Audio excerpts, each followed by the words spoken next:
S আলমের সাবেক কর্মচারী সুপ্পুরে পাছায় লাথি দিয়া বঙ্গভবন থেকে বের করে দেওয়া। সুপ্পু মুজিব বাহিনীর লোক ছিল। হাসিনা মুজিব বাহিনীর বাইরে কাউরে প্রেসিডেন্ট বানাইতো না। এই সুপ্পু এখনো আছে, এখনো সে বাংলাদেশের প্রেসিডেন্ট হইয়া এস আলমের কর্মচারী ছিল।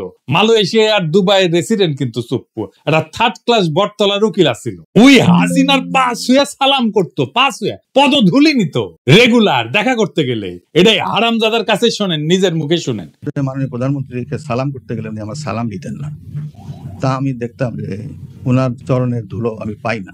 আমার মিশ্র প্রতিক্রিয়া হচ্ছিল যে উনি কেন আমার সালাম দেন না। না থাক থাক বলে শুনেছেন কি মাল এখনো বাংলাদেশের প্রেসিডেন্ট হয়ে আছে। এই হারামজাদার অধীনে আমাদের আগামী নির্বাচন হবে, কি তামাশা। আমাদের পরবর্তী সরকার শপথ নেবে, কি মহা তামাশা। আগামী জাতীয় সংসদের প্রথম অধিবেশনে সে বক্তৃতা দেবে, আর আমাদের নবনির্বাচিত সংসদ সদস্যরা এর ভাষণের উপরে ধন্যবাদ প্রস্তাব আইনা বক্তৃতা করবে। হায় হায়, এই ছিল আমাদের কপালে। সে ছাত্রলীগ করতো, সে গর্ব ভীরা বলে। শুনেন, আপনি কি রাজনীতি করতেন? আমি বলছি মাননীয় প্রধানমন্ত্রী, আমি ছাত্রলীগ করতাম।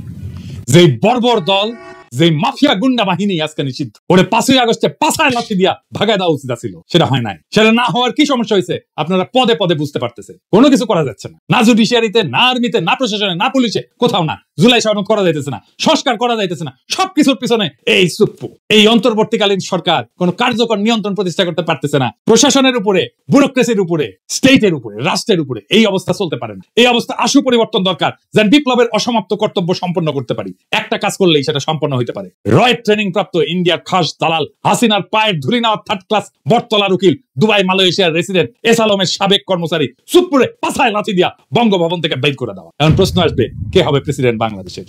খুবই গুরুত্বপূর্ণ প্রশ্ন। এটার উত্তর আমাদের জানা আছে। একজনই আছেন বাংলাদেশের প্রেসিডেন্ট হওয়ার যোগ্য, তিনি বেগম খালেদা জিয়া, যিনি আমাদের ইতিহাসের মহানায়ক, যিনি আমাদের প্রজন্মকে শিখাইছেন মাথা উঁচু করে লড়াই করতে, যিনি বলছিলেন ওদের হাতে গোলামীর জিনজির, আমাদের হাতে স্বাধীনতার পতাকা, যিনি দলমতের ঊর্ধ্বে উঠা আজ জাতীয় ঐক্যের প্রতীক হয়েছেন।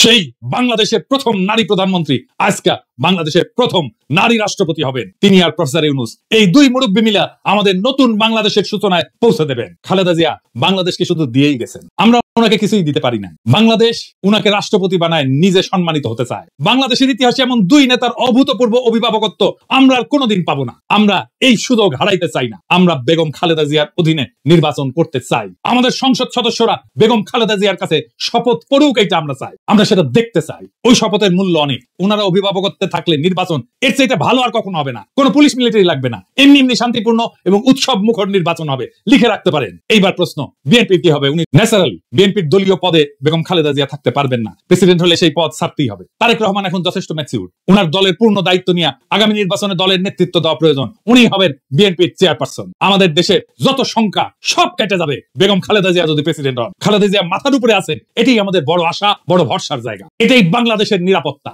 উনি আমাদের আয়ু নিয়ে বেঁচে থাকুন। যতদিন আমাদের মধ্যে আছেন তিনি মহামান্য রাষ্ট্রপতি হিসেবেই থাকবেন। আর এই কাজ করতে হবে আগামী 5ই আগস্টের আগেই। আমরা খালেদা জিয়াকে নিয়ে ফ্যাসিবাদের পতনের বর্ষপূর্তি উৎসব করতে চাই। একটা বছর কেটে গেছে। হাসিনা পালাইছে সত্যি, কিন্তু সে ফেলে গেছে একটা ছায়া, ফ্যাসিবাদের, ভারতীয় দালালির আর রাষ্ট্রীয় দখলদারিত্বের ছায়া। আজ আমরা সেই ছায়া